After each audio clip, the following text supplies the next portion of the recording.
included significant resources to deal with security issues over and above the improvements in operational resilience achieved through the last year. That said, I have no doubt that the police service will keep officer numbers under review, and if a compelling requirement exists, then they would make the case to the department in such circumstances. Chairman, as you acknowledged, in recognition of the terrorist threat, I supported the Chief Constable strongly in his bid for additional resources to tackle that threat, and I will do so again if the circumstances demand it. The confirmation of that additional funding was welcome practically because it provides the police service with a 4-year certainty that resources will be available to tackle the threat whilst continuing with day-to-day policing.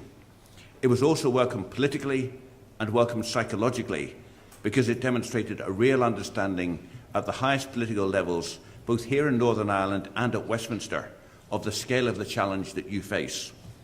A very senior Whitehall official recently said to my permanent secretary that he was amazed that anyone had managed to get additional funding from the Treasury in the current climate. Well, that reflects both the strength of the case and the strength of the advocacy, both in Crime Ops and by Matt and with the Prime Minister when he went to the National Security Council. Nonetheless, the police do have to make efficiency savings, as do every other public service at the moment. And I know that the Chief Constable accepts those needs for efficiencies, and we're working in partnership on them.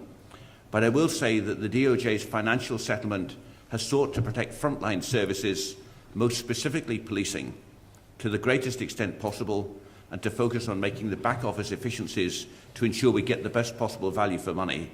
That's a process which has started within the back office of the core of the department, because I'm determined that our budget will be used to protect those frontline services. And while I recognise, of course, that the outcome still provides real challenges for the police service, I've seen to it that the policing budget has been protected to a greater extent than any other part of the department. And in the context of present financial realities, you also referred to the Windsor Review. I know from previous meetings, and I noted very much in your speech, Chairman, that you wanted me to accept the recommendation by Tom Windsor in relation to the transitional allowance, but you appear to have concluded I'm determined to reject it. I also noted that you support one of the other Windsor recommendations, but doubt if it will be accepted locally. At the same time, you rejected many of the other recommendations. So let me be absolutely clear, Chairman, to you and to conference. I have made no decisions at this stage in regard to transitional allowance, nor the proposed new expertise and professional accreditation payment, nor any other aspect of Windsor's recommendations.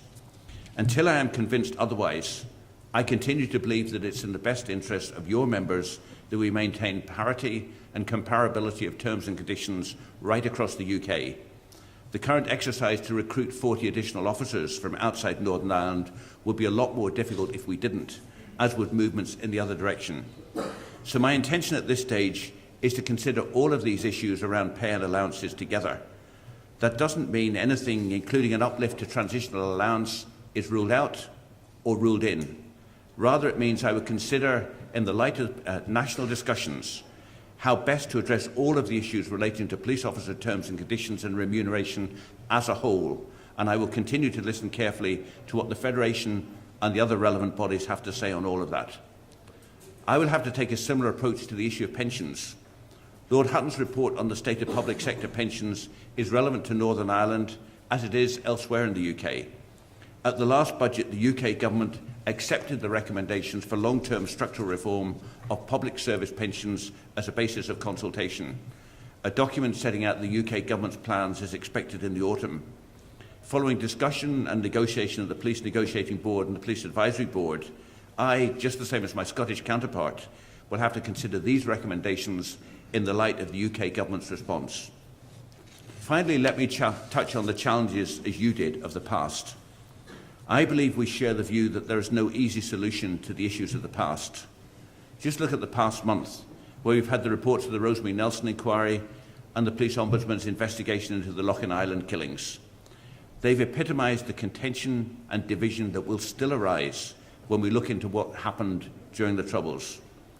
Primary responsibility for policy in respect of dealing with the past lies with the Secretary of State. I don't envy him that responsibility, but I have made it quite clear to him that it is a responsibility that we all need and expect him to take up. I've also stressed that local political ownership of this issue will be essential to its successful resolution. I don't underestimate the difficulty of securing that ownership, but nor should we understate how little progress can be made without it. Certainly the police service and the justice system more generally have an important role to play in dealing with the past, but they cannot do so alone, as they're presently left to do, as you highlighted, Chairman, in the work of the Ombudsman and in the work of the Historic Inquiries team. Ultimately, we as a society have to collectively decide how we move forward. So, Chairman, I'm grateful once again for the opportunity to attend your conference this morning, to listen to your remarks and to address this audience. I don't come here expecting to be told that all is well. I don't come here expecting to be told the Federation believes the Minister and the Department have delivered everything that officers want and need. But I do come here believing that ultimately we share a goal of helping to deliver a safe, fair and just society through the best policing in the world, working in partnership with the wider community. The way in which individual officers of our police service work to achieve that vision, day in and day out, at every level of the service, continues to make me proud to be Minister of Justice, and I know it makes you proud to be a Chairman of the Federation. Chairman, I commend the Federation and all its members for the work that you do to protect the people of Northern Ireland. Thank you very much.